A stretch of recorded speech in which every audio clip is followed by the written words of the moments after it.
Greetings. Welcome to Terra Prime Live. We are back here. We're going to be coming back here with weekly shows or podcasts or whatever you want to call them here of various sizes and topics. So welcome to that. As you probably know, we are in our 10th year here at TPLA. So this decade of Saber Combat, we have been enjoying and stuff, and all of the evolution that we've gone through. We kind of capped it off this summer with a get together where we had a few people come in from out of town, and we played around with all of our stuff here. So we've got some of them here today to join us and to talk about different things with us in that way. Also joining me, of course, is who probably will not show up on camera here, but Bornock Matthew is here with us, Deso, James, and of course Ben. How you doing, Ben? Excellent. All right. So okay, so yes, why don't we open it first to you guys to say and to kind of fertilize the topic here. You guys came up here to the headquarters and for the hootenanny, as it were. Yep, there you go. Got the shirt on. Yep, there we go. And so yeah, so what are some thoughts coming away from that? Just from the event and and that kind of thing, even though it kind of keeping in mind where what this kind of represents here. Who wants to? You want to go first, James? Sure.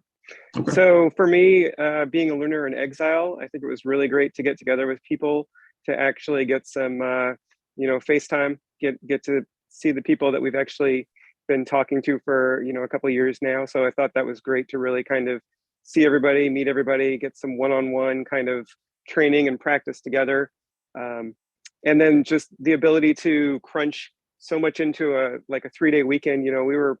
We were practicing 4 or 5 hours a day and being able to crunch in so many different things that we're doing, things that we're working on.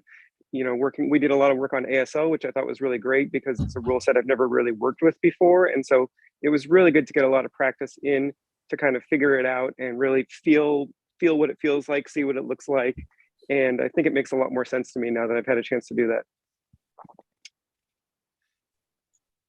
Awesome. Everything you said, 100%.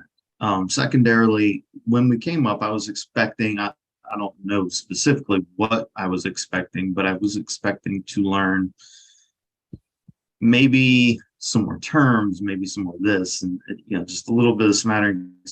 We learned so much in one weekend. Because all of the stuff that we've been learning, my group and I for the past 8 years is all based on real world martial arts. Coming up and learning, that's what we came up to learn.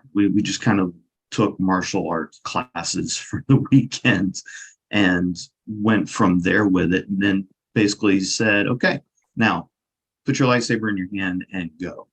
And it was like, wow, oh my gosh. And like you said, with the ASL stuff, my partner and I, we've been attending the classes that were for certification and everything. We were just so excited. And then everything stopped, the whole world stopped for 2 years. So this was our first real attempt for me to get around somebody else that has been practicing this and face off against other people. So it was a lot of excitement in that regard too. Did you get what you were hoping you would out of the experience? I got so much out of it. Sorry to jump in front of you like that, but I got so much out of it. Absolutely, yes. And then I got actually a lot more than I expected, because it wasn't just about the training itself. Coming in and meeting the people that helped put it together and founded everything, and finding out just how much in common we have all across the nation it was special as well. James. Yeah, I would agree with that. I would say that, I really feel like I have a lot better understanding of the system and the people and how things work, just from having time together to talk together and kind of really figure it out, kind of get the feeling of what it is and what's going on. And I think it really built a lot more connection to the people and the group. So yeah, I would agree. Yeah. So excellent. All great points. I'm glad we got that much out of it.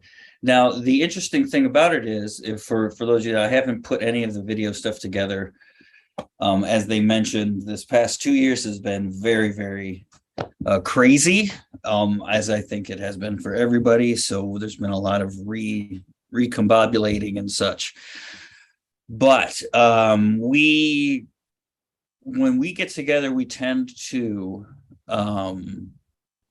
not just focus on the lightsaber itself, because that's obviously what we do, but the sources of all of this thing, so that we can bring in a lot of the concepts from normal everyday martial arts and apply them to the lightsaber in a kind of cohesive and logical way. This can be aesthetically or whatever, but the whole point is we do a bunch of stuff, and we did some group battles, we did some cutting with actual swords, and all of that, and that's all part of the kind of experience that we have over this 10 years have been trying to create. That what our main goal has been is to popularize combat sports and martial arts and that those kinds of pursuits, because they offer great physical activity, good lifestyle, this, that, and the other, as we've gone ad nauseum on here. So we've now come to this place where we now have a rule set in place. We've got a relationship over there with the FFE. We've got other relationships growing with international organizations, with USA Fencing, with FIE, all that kind of stuff. And we've been talking about this stuff over the past 2 years, and it will be coming to a head pretty soon. We'll be moving out there and really getting this stuff going. But again, it is the culmination of a bunch of things that have kind of come up. And Matt and I, of course, started this whole thing in order just to figure out a way to play with each other. And we found the lightsabers, and they offered such a great little analog that we took it up, and now we are all the way over here. But that's one of the things that I think is great about the lightsaber here, and we can open this up to everybody here in a second, is that it gives you contact with practices and other things that you may not ever have the opportunity of coming into contact with in whatever sport or practice that you're doing. And I think this is a pretty incredible way to get to really give this the bridge between these things, right? Because people who play kendo all the time, not going to be totally used to one-handed technique. Fencers have a hard time fighting in cross stance. There's all these kinds of things that people just don't have access to, but now we have a kind of common ground where we do. And that's why we did these things at the 10th anniversary gathering, right? Is because I want to give the people who don't have a chance to say cut, right? And we didn't cut anything difficult. We just cut water bottles and stuff like that. And what does that teach us? It just teaches us good edge alignment and figuring out weapons and, dialing our force in, all that kind of stuff. but it's something that maybe a lot of people haven't had a lot of contact with. So, and we were able to do it because we have a lot of these LKHN swords here with lots of different types of sword. So we were able to do a lot in that way. But anyway, I'll open this to everybody here. So, reflecting on 10 years, and actually, why don't we start with you, Ben? Because you've studied this from a scholarly point of view as well. The past 10 years, we've seen a lot of evolution with saber combat, or just lightsabers in general, the way that they're approached and used and made and all that kind of thing. What's the bird's eye view on that? Oh my gosh. So the last 10 years have kind of been momentous for martial arts in general, right? I mean, Yeah. so much has happened, right? We have seen, if you want a bird's eye view, I think that we have to pull back and we have to look at what's going on in the broader martial arts community. And we're going to see the rise of HEMA. I mean, there had been HEMA prior to this. Obviously, HEMA goes back way. But in the last 10 years, there has been a spectacular blossoming of HEMA. There has been the creation of new events within HEMA. It has reached different communities. We see the same thing happen with armored combat leagues, right? And so lightsabers, I think, are part of this trend. And yet they're so interesting to me in that they stand apart from it. They are, what most of what we see that is similar to this is so entrenched in a kind of historical vision of the past. Sometimes something that almost borders on nationalism, when you get right down to it, right? And lightsabers are so interesting to me in that they're kind of an active rejection of all of that. They focus on the same skill sets, the same opportunities, the same game, but they're willing to approach it tabula rasa, right? And really kind of allow people to bring their own narratives to it, or to not bring a narrative at all, right? To combine a wide variety of different forms. Again, that's something else we've seen in the martial arts in the last 10 years is a lot of fusion. But one of the things that I can tell you is that, like any other small business, martial arts tend not to survive their first year. Most martial arts movements do not make it out of their first year. They don't, they're not still going strong, and they're not bigger 10 years out. And so one of the things about lightsaber combat has been its spectacular growth and its growing cohesiveness, right? If we look back 10 years, I don't think anyone would guess that this is where lightsaber combat would be, right? Because 10 years ago, the biggest part of the community by far was choreography, Right. and performance, right? Which is still out there, and there are people doing great work in choreography and performance, but there was very, very little in the way of, kind of martial arts as a competitive sport on the one hand, or martial arts being approached in the manner of a traditional martial art on the other hand. And those are the two areas where we have really seen growth. TPLA is really, I think, kind of anchored the martial arts standpoint. There are a bunch of different formats that lightsaber combat can take, but even there, we see kind of this growing consensus in terms of, what lightsaber combat should look like. It's not that there aren't different rule sets and different leagues, there certainly are, but we're kind of seeing a growing consensus around certain, core points. Like, this is not going to be a, full contact armored league kind of a thing. Thinking like, those guys in Europe taking battle axes to each other, it is going to, have safety gear as opposed to no safety gear, right? It's going to be organized along professional sporting lines. So the last 10 years, I think have been surprising in the twists and turns. I would not have guessed that we would end up being mostly a sporting movement at this point in time. But at the same time, despite the spectacular growth and all of the new people, all of the new groups, all of the new leagues, there's also kind of been a growing consensus on what this should look like. And that also kind of surprised me. as someone who was looking at this sociologically, I was kind of expecting, a little more chaos, a little bit more heterogeneity, more groups going in more different directions. Yeah, you could definitely say that, but it might go to the whole premise that we're kind of based on, which is martial arts are more similar than they are different, because it's, and you have variations in design, but these variations can be very minimal, right, as far as what the function of things are, and especially when you divorce it from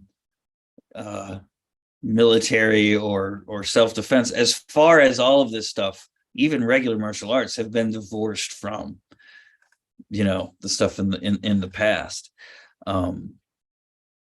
That's why, like, right now, some people only consider real martial arts to be arts in the military and arts in prize fighting, right? Like, those are the two only valid categories of martial art for some people. I'm not saying for a lot of people, but most of those people are still not doing prize fighting while in the Marine Corps.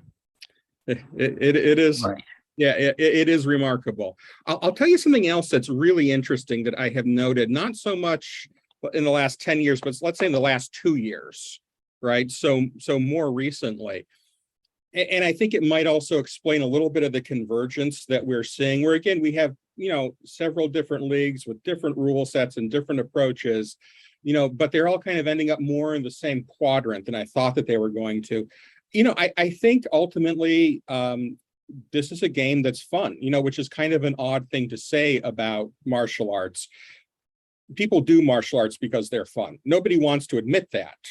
Right. But at the end of the day, these things are a pastime, for, everybody except someone who's a family inheritor in China. For everybody else, these are a pastime. And if they're not enjoyable, people won't do them. They won't come back. They won't put up with the hard work that goes into it if there's not some kind of a emotional payoff there, right? And part of the joy is being able to do it with others. And I think it's really interesting that, again, looking at groups outside of TPLA and, well, I mean, TPLA too, but just kind of the broader community, we were in a position where we were forming lots of different groups and leagues, and they were kind of splintering for a while, right? And they were kind of creating their own very siloed communities. But I've kind of started to see that come back, where people are pretty enthusiastic about participating in each other's events and, competing in each other's events and talking to each other, right? So you see, someone from the Saber Legion, competing in and doing workshops with the Lightspeed, Saber League. And that's kind of normal at this point. And it wasn't a given that things would turn out that way. And I'm very, very glad that they do, because it seems to me that, that's kind of the sweet spot for where you want to be for skill development. There can be groups out there that have, different unique schools and approaches. But at the same time, there can be this free exchange, both of ideas and exchange of, plasma, if you will. Right. Plastic posing as plasma, right? And again, I think that is what is actually setting this community up for the next 10 years, right? When things can really start to accelerate, now that we've got that direction down. Whereas the direction wasn't so clear a decade ago. Now I think we've got a direction dialed in. We've got people talking with each other, teaching with each other, competing and communicating with each other. And so that's really the position that you want to be in as you look forward to this next 10-year block. Yes, no, absolutely. And again, that has always been first and foremost in our mission, is to create is to basically create an environment where everybody can do these things.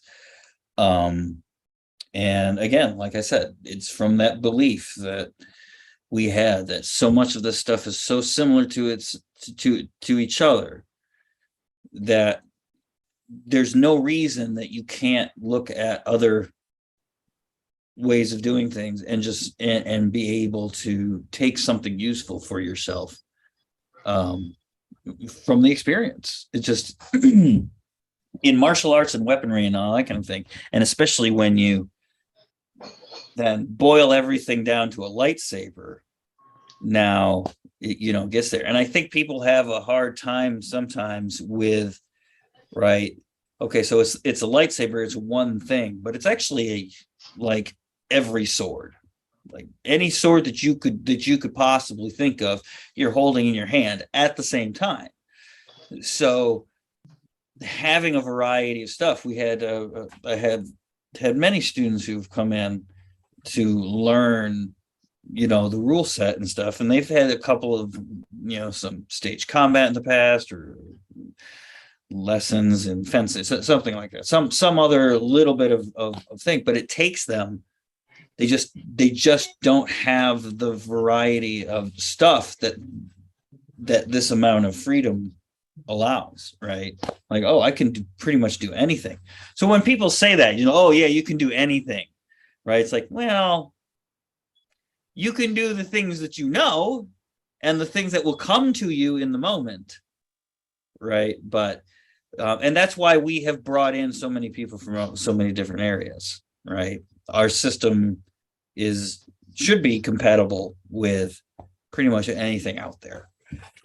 Yeah, and the materiality, the lightsaber really lends itself to this kind of a practice, in a way that's trickier, I think, with real swords, or not even real, but like, metal wasters or things that are more, more defined. A lightsaber is essentially a stick. And when you're teaching people how to use weapons, right, historically, you didn't start by handing them, a long sword. You started by handing them a stick, and you learn basic skills with sticks. And those basic skills with sticks can apply to sticks, spears, pikes, swords, knives, all kinds of things, right? And so the lightsaber, it's just pregnant with potential, right? And we say that it can be any sword, but the truth is it can do so many more things, right? And thanks to inventive guys at Lucasfilm, maybe too inventive, right? It can be staves, right? It can be pipes, right? But that's great for us as martial artists, because I talk to my students and I'm able to show them the essential unity between sword work and spear work. Geometry doesn't change. The rules are kind of embedded in the human body, and you find those rules in all the forms. And if you know what you're looking at, man, you can learn so much from that stick. So it's a great teaching tool, but that also facilitates communication between people, right? It makes this communication possible. Whereas if we had metal swords and you're a longsword guy and I'm a rapier guy, I mean, we can go and we can have drinks. I mean, maybe we can screw around an open mat night, but it's a lot harder to have that substantive exchange, Mm-hmm. And, if you look back at certain periods in martial arts history, where there's been like huge explosions of growth. And if we just look at Chinese Kung Fu, we are like, our written history of Kung Fu essentially starts in the Ming Dynasty. That's when the first fight books and the first actual written material was being put out. Right. So, 1600s and stuff like that. And that was all coinciding with the whole publishing boom there. So it's coinciding with a means of communication. Right. You have the same thing happen in the Republican era, right, where you have Western powers coming in and different publishing houses and inexpensive ways to do this stuff, and the freedom to kind of put out, and then boom, you pretty much get what we have today. Kung Fu, like just popping right up. And when my teacher, who learned during that era, Gabriel, would tell us, he said that back then this was something that you shared with people, right? Because in the Republican era, it wasn't primarily for fighting. It was primarily as a kind of national pride thing, right? To get exercise that's not from elsewhere into Chinese curriculums and stuff like that. But any way you put it, right, you have this point of contact and communication that happens, and then you get this explosion of these martial arts, and a lot of times they change form, right? Like now, like today, I think lightsaber encompasses, probably, hopefully, a true martial art that is indicative of the time in which it was created, because we're not trying to recreate something from the past, and we're not really trying to snatch something from the future. We're coming from fantasy, and we're just seeing, how does this translate into real life? The tool itself, I've constantly pointed this out to people, is that I can walk into places with a lightsaber and people just kind of chuckle. But if you walk into that same place with a sword, even though nobody uses swords anymore, people start to look at you strange, right? So we can all be strange together. But of course, yeah. But that you made a comment a few minutes ago, Ben, that I think is very important. I don't know how many times, Chad, you and I talked going back 10, 12 years about how can we establish a community of people of similar interest who would be interested in getting involved in the kinds of martial experiments we were working on. Because we were doing that Chinese longsword, European longsword comparison contrast, and the lightsabers that you initially came up with were the proxies that let us set aside all of the I don't want to say baggage, but all of the connotations and expectations of a steel or a plastic, or a replica of an actual historic weapon. Yeah, absolutely. I just want to jump in here real quick, because Yeah, I'm absolutely. like the Karate Kid of all of this, because I had a little bit of training prior to starting lightsabers, but I really picked it up because of TPLA's videos. I started learning at home, and we started in the parking lot. We just grabbed a bunch of people who also wanted to learn, and we just tried to figure it out together. And we started with sticks, just like people who, they go for formal training. And I think that's something that, like you said, is very universal, is no matter what your background, that's essentially, if you pick it up, this is where you begin. This is your start. And we've gone from there, and I've taken what I've learned and practiced into exchanges with Schola and HEMA instructors, and had it be kind of a 50-50 as far as how the exchanges go, who's the person who comes out on top, just from practicing starting in a parking lot with a stick. Yeah, and so one of our, of course, big goals is education. We want to give people training materials that they can use, that they can really get into. But here's the real problem with this, is that it takes a lot of work to get above that, right? To where it's like 50-50, So like when you first start out, people will say, oh, beginner's luck, right? But if you notice, the rate doesn't change much, right? It's just the novelty of them winning wears off, because like, oh, they just started. Because that's the thing. We're all kind of imbued with this inner sense that we can fight, right? Because it's part of our natural defense mechanisms. But at this point, we all know that's not exactly true. And especially in this kind of situation, you've got that thing. So we want people to be able to take our stuff and go from parking lot into school or whatever, and be able, and not just, it's not about winning. It's not about, oh yeah, I'm going to win 50%. No.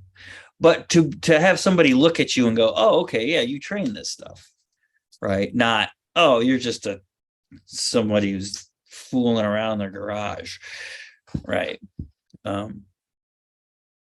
So that It's cliche, but be able to walk the walk. right, yeah, Karate Kid all together, right? So Spinoza, the philosopher, asks this question, what can a body do? And I'm fascinated by other sorts of people who ask the question. Obviously, it's usually not philosophers who ask the question. That he was unique in that response.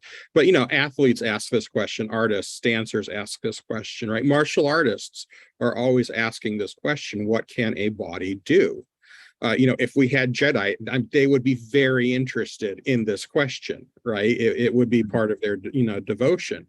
And the thing about the lightsaber is its universality creates a kind of purity in practice. It doesn't let you get away from that question. It is about the body, right? Because ultimately the weapon is imaginary. It's mostly a stick. And I think it's interesting to compare this to what we see in other places. You and I both follow, the community around LK Chen's weapons, and all of the people out there practicing with, cutting with, critiquing, and they treat the sword as if it's a magic item, right? They don't ask, what can I do? What can Matt Easton do? They say, oh my God, that sword is amazing. The sword may be very good, but no, Matt Easton is an amazing cutter, right? Right. Let's like not. what I was saying about the cutting, Yeah. the cutting of bottles, right? What does that actually accomplish? It doesn't really accomplish much. It just helps you get this. And why do you do it in a video? It's just like, well, this sword, it's very easy to get your edge alignment correct. That's right. That's what it is. It's not like, ooh, right. It's magically cutting through this bottle. Right. But everybody in that community of collectors, which I love dearly and I'm also part of, but in that community of collectors, it is very odd in that the materiality has taken over. They're only interested in answering the question, what can a sword do? Right. And ultimately swords sit in piles if you don't practice with them. That's what they do. Sure. Right. The only interesting question is, what can a body do? Right. And, again, this is a fascinating community because the kind, the newness of it, the hyper reality of it, all of these things that are seemingly unreal. In fact, what they actually do is they force you back into a dialogue with that one question, which is the only real question, which is the only thing that's actually real is, well, wait a second, what can you do? Right? When you strip away everything else, that's what's left. Yep. Yeah, no, absolutely. And that's the thing. Like when you're talking about the sword, you are talking about a stick, essentially. It's a stick of a specific shape, right? But the physics and the logistics that go into learning how to manipulate that and to manipulate another similar thing coming in, they're all based on the straight line, and they're not even really complicated geometry.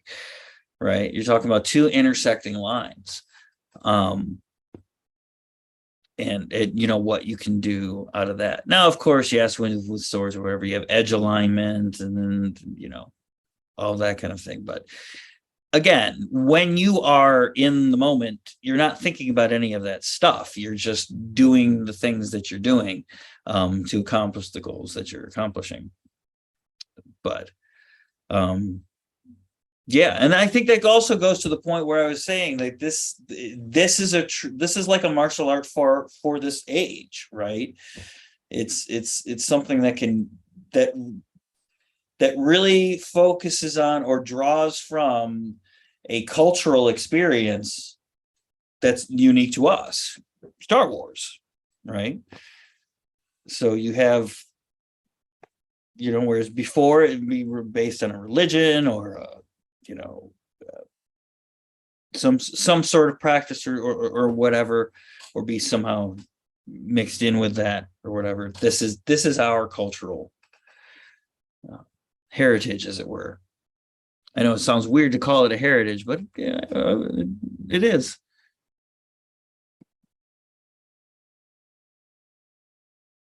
You know, they're the stories that are meaningful to people now, Right. right?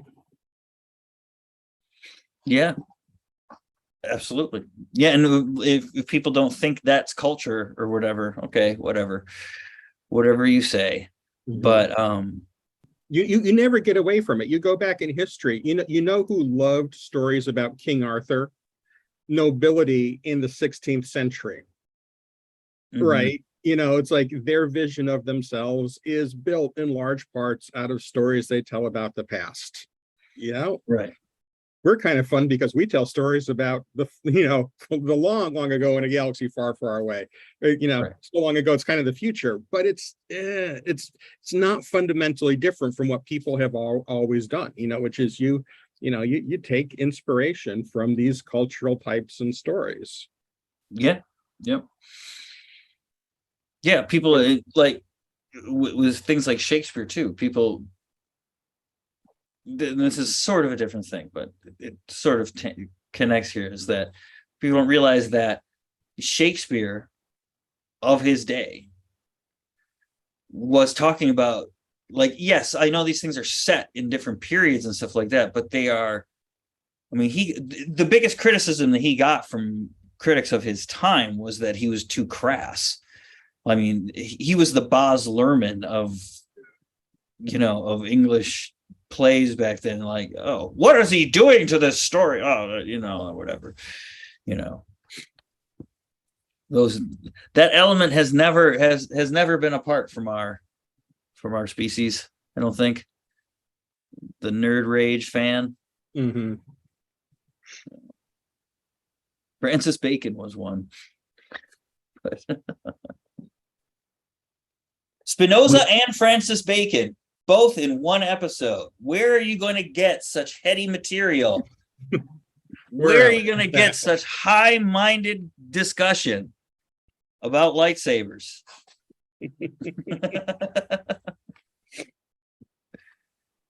Yes. So anyway, yeah. So this stuff, from your guys' perspective as students of it, where do you feel, where is this landing for you guys? So I have a story on this one. So when I was in college, I actually took kendo for a little bit, and I thought I was going to get into kendo and sword combat there. Ever since I was a child and I watched the Star Wars movies, I knew I was going to do something with swords or weapons, right? So I tried kendo, and somebody one day was telling a story about how they cut their pinky finger off, and that was pretty much the end of my kendo career. Until a few years later, I picked up Kali, also a weapon art with some sticks instead of blades. So maybe I still had a fear of blades. Once I saw the lightsaber, I knew immediately that that was something that I had to do and that I had to get into. And I was very glad to fall into TPLA because it gave me a sort of a martial system to take some of what I'd learned, mix it in, learn new systems, new styles, learn how to work the sword as opposed to a shorter kendo or shorter Kali stick. And now I feel much more comfortable with a one-handed sword or two-handed sword. And I will say, doing the cutting tests, when we did those cutting tests at the camp, I had literally no fear of hurting myself with those swords because I felt comfortable holding an actual edged weapon, knowing that, it's basically a lightsaber with a pointy part, but that's all it really was. And so I feel like in two ways, it's kind of like brought me into this lightsaber system and the lightsaber combat, but it's also opened my world up to swords in general. And I think it's given me more of an opportunity to train with swords. Yeah. Well, that's really core to what we are trying to accomplish. Because we like swords, and I think to what Ben was saying earlier, that we now have like people going to different places and being with different groups and teaching and exchanging and all that kind of stuff. That was exactly how we started it, because it's like you just need more people to practice with, right? And you need more people doing it, and the more people that you can kind of rope into the activity, the better. And when you're dealing with something with like, hey, You want to get together and hit each other over the head with sticks. That's not going to fly with a lot of people. You got to sweeten the deal. So what if I told you that that stick glowed and made noises? You had me glowed. Yeah, right. All right. I think all of that, yeah, you got to get people who are interested in one being physical. But as our group here has been bringing people in over the past several years, we've had fencing instructors, we've had kendo instructors, we've had people with previous martial arts experiences. And while bringing what you already know to your lightsaber experience helps, it's still its own martial art in its own circle. And I've seen that. I recently watched your interview, Anonymous, with Kyber Cave, and you made a statement in there where the lightsaber isn't just a sword or just a knife or a pike or whatever. It's all of them at the same time. So when I heard that, I thought about, you got we mentioned choreography earlier, so I'm going to bring that. Rob Roy, when you have Liam Neeson and his gigantic sword facing off against the rapier, which is very fast by comparison, you can be both of those people at the same time, in the same fight or in the same choreography, if that's what you're doing. And I think that is a uniqueness to what we're doing here, whether it's a stick, whether it's glowing, or any of that. Yes, like I said, it does offer the widest range of possibilities. I mean, and of course, that is why sticks were used back in the day, And yes, I do know that we have wooden swords and stuff like that, but sticks were by far the most common thing to be using, and universal, right? Universally, people pick up sticks and use them as swords. We did it as kids, we've done it since the beginning of time, it seems like. But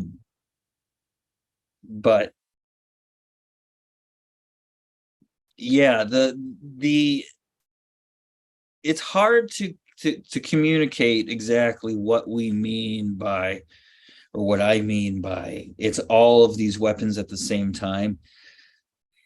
In Kung Fu, we tend to learn a lot of different weapons, right? And for modern styles, that's usually in service of teaching particular body mechanics, right? Like, it's not really intended to use against any type of weapon in reality right now. It's more used as a physical fitness kind of tool. A good example of that is the Bagua Dao, which is a gigantic, oversized Dao that you wield with one hand and all that. And that's really just, a strength tool or something like that. But you've also got all kinds of different weapons. So different styles will have tons of different weapons. Sticks, of course, are the most common, out there. But you have to kind of change mindsets when you pick a new set of those up, which is kind of core to, if you saw Crouching Tiger, Hidden Dragon, and the fight between Jen and Michelle Yeoh's character, I can't remember her name, it happens, and she keeps going back to the weapon rack and picking up new weapons to fight this thing. The implication is that she is good enough that she knows how to use all of these weapons, right? Cinematically. In reality, it's like, a few of those weapons, it's not that much different. It's, whatever. But still, it goes into that. And it's a very large advantage to be able to seamlessly flow from one strategy to the next, right? From a kind of what most people call rapier-ish, I call it more like fencing type movements into cuts, right? If your system includes stabs, doing that kind of thing too. But being able to like do that seamlessly, to go, here and then throw a cut. Whereas like a lot of this stuff comes from like small sword, which doesn't have any edges. Right. So there's not really any point to be doing this with one of those weapons. But you can go like this and then switching over if you have all that stuff. So coming from a Kung Fu background where you have a lot of weapons in your arsenal, right? It's very rare to find one type that you can take things from kind of freely, right? A lot of people take their double lightsaber technique from Kali or Eskrima and those types of things. Most of mine comes from, you can't see it, my tiger hooks and other double weapons as used in Chinese martial arts. Not a whole lot of difference there. So, yeah, so that's kind of what we're going with. Welcome back. Thank you. Coming in on the tail end of that, James, as I recall, you're a Kali guy. Yeah, that's right. Any, if I didn't miss it already, did you have anything to add on to there based on what was just being discussed about double weapons? I would say as far as lightsabers go, I work lightsabers. If I'm going to do double weapons, I use a shorter blade, like a more Kali sized blade. So it's almost like using two Kali sticks. I think it flows pretty seamlessly once you have the right size blades. It feels exactly the same as wielding a Kali stick. So I think you could very easily do two weapons with Kali or lightsabers. Hopefully I didn't take us entirely off track there. No, not at all. Not at all. All right. We have a comment here. Do you ever watch modern saber or epee to improve your lightsaber fencing? Especially the Koreans are insanely biomechanical efficient.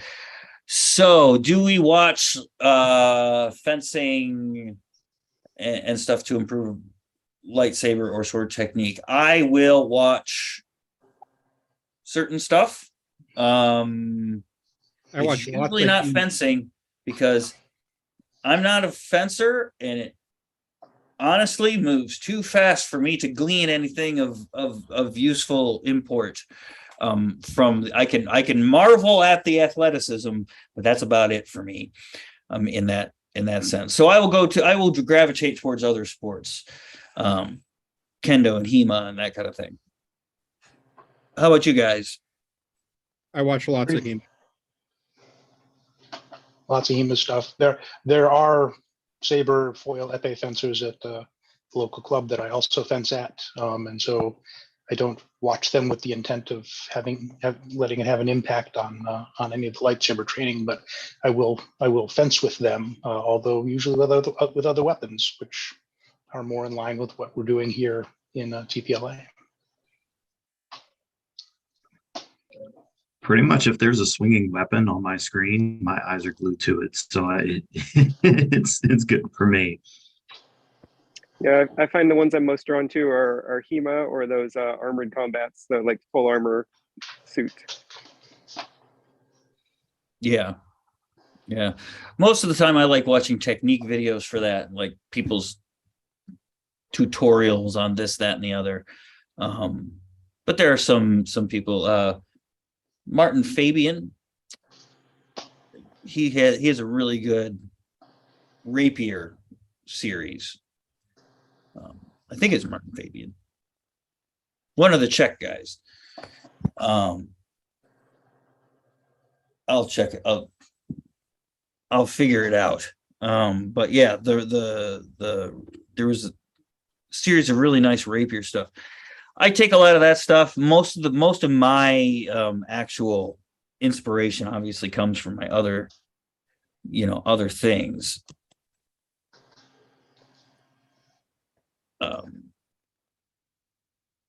Yep, Martin Fabian. So yeah, just go to Martin Fabian's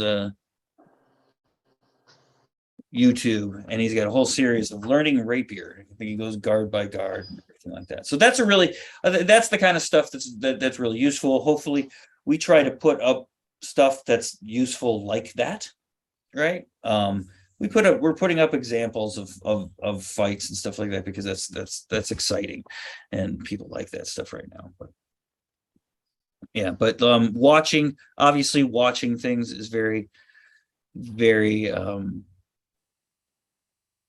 especially if you don't have a lot of experience competing, sparring, working with another person, watching a variety of different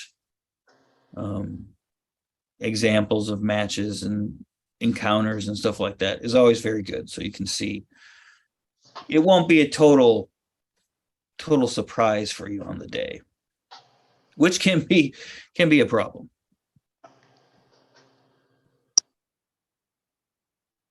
All right.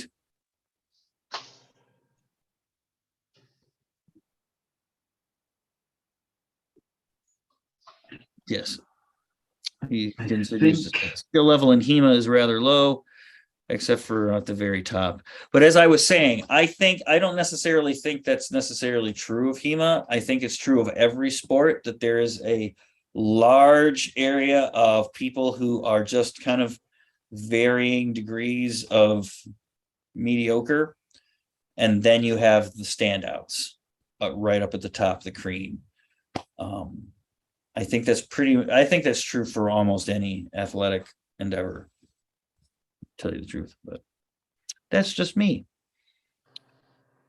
If we look at the sports industry, and we do see that, especially in individual competitive events, there's a vast body of people who are working on whatever the sport is, but the champions, so to speak, depending on the sport, the numbers are pretty small. Yep. Yes. All right. So for the last bit of our broadcast here, I think we can do this. Tony Stark asks if they could have our opinions on the Obi-Wan Kenobi series. We did a show on that recently, so go back and check that out on Obi-Wan Kenobi. But yeah, we can throw that one out there. From a Saber Combat standpoint, right? As Saber Combat aficionados, how are we approaching Obi-Wan Kenobi? We can't talk about Andor. There's no lightsabers in that. So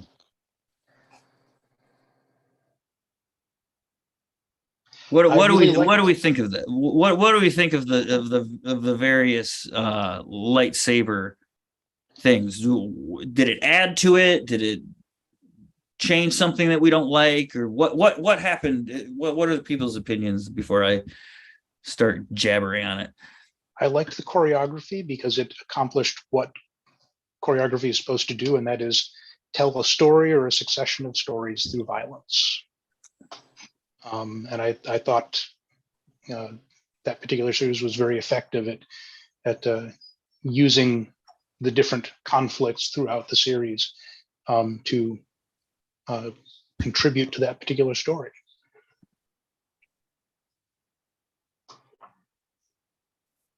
Talking just about the exchanges between Obi-Wan and Anakin, you had 3 levels, really. There were 4 separate, 2 of them were part of the same, but you had Obi-Wan just retrieving his lightsaber and completely rusted on what he was doing, following what you said, Matt. Then you had the flashback where they're both in their heyday, right before Anakin gets his knighthood. And then you've got the final battle where Obi-Wan realizes his purpose, loses the first round, but wins the second round. So it was like, okay, here's it for the last conflict. Here's the beginning and here's the end that we already saw, but modernized. And not just the movements in the choreography themselves, but the cinematography really told the story as well, because the last fight they had on Mustafar was lit up. It was dark, but it was lit with flames and lava. This time it was red, but it was just dark, except for their blades. And in that cinematography, you have so much being told. And then to see what they do, not just with their sabers, but also their use of the Force and how they're going to use it. There's a lot to be said about that show. Yeah. So as far as the combat goes and all of that, and how they treated the lightsaber, obviously, yes, there's, we have all of that kind of stuff, but I think some of the things that they changed, which could be interesting, right? So now they use our lightsabers, right, with the light up tubes. There's been some controversy on that. How do we fall on that? Is that a positive in our view or a negative?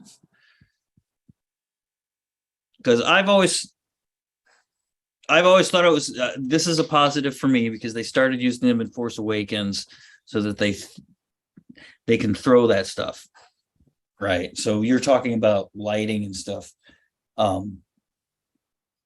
think more importantly than all of that for our discussion here is that that's only possible with the polycarbonate tube lightsaber that lights up, right?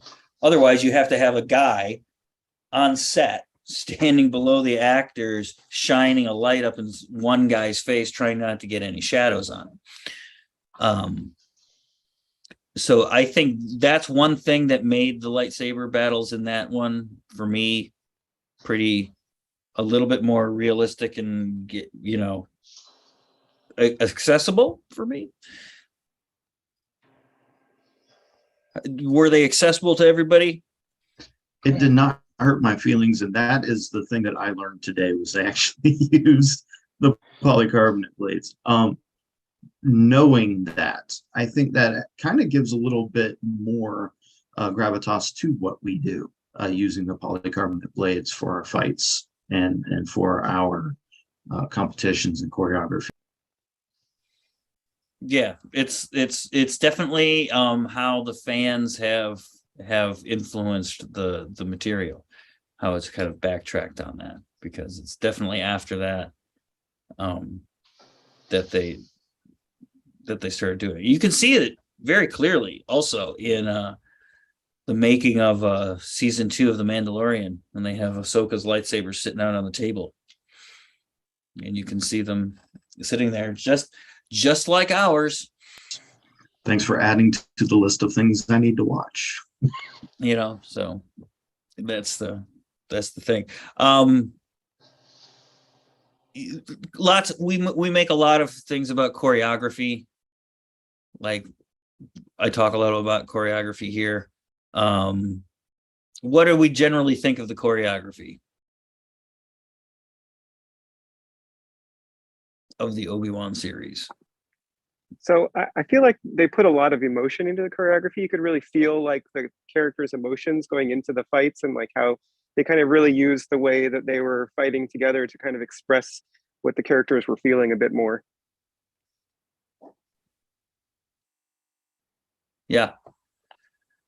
But technically speaking, I wouldn't consider that the choreography.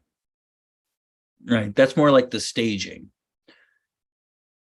Like the actual moves that they did, and how they used that. I'll give you an example. One of the things that was really nice that I thought about the choreographies in there and the sequence of the fights was that the first encounter with Obi-Wan, Vader is dominating him and all of that. The movements all support that, right? Obi-Wan's not on his feet. He's constantly backpedaling. He's half of the time he's on the ground, right? And Vader's only using one hand, right? And then does all that kind of thing. right? But the actual actions, the dance that was happening on there, you know, it does the things that none of the fights in the prequels for me ever did, which is have these things present, right? Like I can tell what's going on, not even knowing anything about what's going on, right? That guy is kicking this dude's ass, right? And then, yeah, you see the training sequence, right, where it's a little bit more out in the open, right? Like you can see things happening, right? But I think what was good about what they did there was, again, they played with how that works. Whereas Anakin being very powerful in this stuff, Obi-Wan losing his weapon, so he's losing, right? Yet he ends up winning at the end, so that's there. And then when they get to the end of it, and I don't really see it as a round two, losing round two or whatever. It's just that fight was more of a back and forth than I think we have seen in most of the Star Wars stuff, right? Whereas it's it's this, right? It's not like one person's winning, one person. No, it's the constant kind of, getting the upper hand on the other one, and then just kind of like struggling up. And then when he finally finds that in there, and you can see that in like little subtle areas, like when Vader puts two hands on his saber for the first time, right? Nothing's drawn out about it, but that little action within the dance kind of does it for me in that way. And in that way, I think that the Saber Combat as portrayed in the series was received better, at least by me, than any of the stuff in the prequels, which I absolutely despise. I know that's probably a very unpopular opinion amongst viewers, but yeah, can't stand him. But this was pretty good. This gave me the Anakin Vader fight that I sorely missed. I know I was supposed to feel this way during that part in Revenge of the Sith, but I didn't. But now I felt it. So anyway, so that's me. Anybody else have anything to add? Yeah, I think you elaborated on more eloquently what I initially said about it. Yeah, I thought it was, in that way. I think there's a lot of stuff in Star Wars that is finally coming to age. Yeah, you get people complaining about everything, but nope. We had Return of the Jedi, and we went, what the hell is this with this Ewoks stuff? And we had nothing. We had no internet to complain about it on. We had nothing. We just had to sit with it. Here are your Ewoks. The next Star Wars thing you get to ingest is a TV movie based on the Ewoks, starring Wilford Brimley. So yeah, I have no complaints about this new batch of Star Wars. You want the old Star Wars, you go back and you can watch Ewoks all you want. It's also on Disney Plus. Not a sponsor. All right, folks. So we are at the end of the hour. How are we doing? We got one more thing here I want to address real quick. It says, not being in lightsaber myself, but having watched and read Star Wars, can you explain how to keep balance using what's efficient in real life and what's described in semi-esoteric way in Star Wars? Can I explain it? No. It is a balancing act. It is something that we have been doing for 10 years. You can find you definitely can find creative ways of interweaving this stuff. And I'm constantly finding ways to do this, but it's a process. You know, something comes in, how do we integrate this? Do you even need to integrate it? Is it gonna just flash in the pan and nobody's gonna talk about it anymore? Right? I don't know. So our Taru system is probably the best example of that. I'll just leave it at that and send you off there, because that's taking real life things and completely fantastical things and trying to come up with some realistic middle. Can I give you a concise answer? No. Can anybody else here? I don't Show know. you. Come. What? We can show you. Come practice with us. Watch the videos. Right. We have an entire YouTube channel, you know, based on doing it. Right. So you You can literally see how we do it, but took the easier to words. see it than to talk about it. Mm-hmm. Yes, definitely. All right. Well, we are, as I said, at the end here, a little bit over, but that's okay. Thank you for everybody who joined in, asked questions, got involved with the chat and stuff like that. We're going to be here next week again. Check our Facebook, Instagram, all of that to see who will be on the show. We'll be having some guests and other discussions and all kinds of things. If you have any suggestions, please leave them in the comments. Visit us on our social media platforms and follow us, subscribe, all of that good YouTube etiquette. And we will see you next time. Thank you, everybody here, for joining in. Thanks, folks. Everybody at home, patience, practice, perseverance. Happy sabering.